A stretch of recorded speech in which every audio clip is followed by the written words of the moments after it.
मनाचे श्लोक. श्लोक 24. रघुनायका वीणवाया शिणावे, जना सारिखे व्यर्थ कावो सणावे, सदा सर्वदा नाम वाचे वसुदे,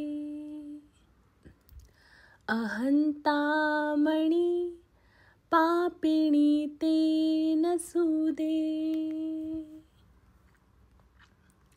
आपल्या 24व्या श्लोकात समर्थ म्हणतात, रघुनायका वीणवाया शिणावे, जनासारिखे व्यर्थ कावो सणावे.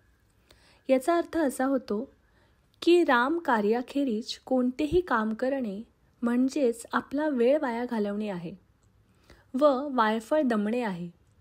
याचाच अर्थ असा की मनुष्याने सतत रामाचे नामस्मरण करावे. सामान्य लोकांप्रमाणे निरर्थक बडबड करून काय उपयोग. सदा सर्वदा नाम वाचे वसुदे, अहंतामणी पापिणी ते नसुदे. याचा अर्थ मुखात सदैव राम नामाचे वास्तव्य असल्याने मनातला अहंकार नाहीसा होतो. त्यामुळे सर्व पापांचे मूळ असलेल्या अहंकाराला मनात कधीही थारा देऊ नये. सतत मनात रामाचे नामस्मरण करत राहावे.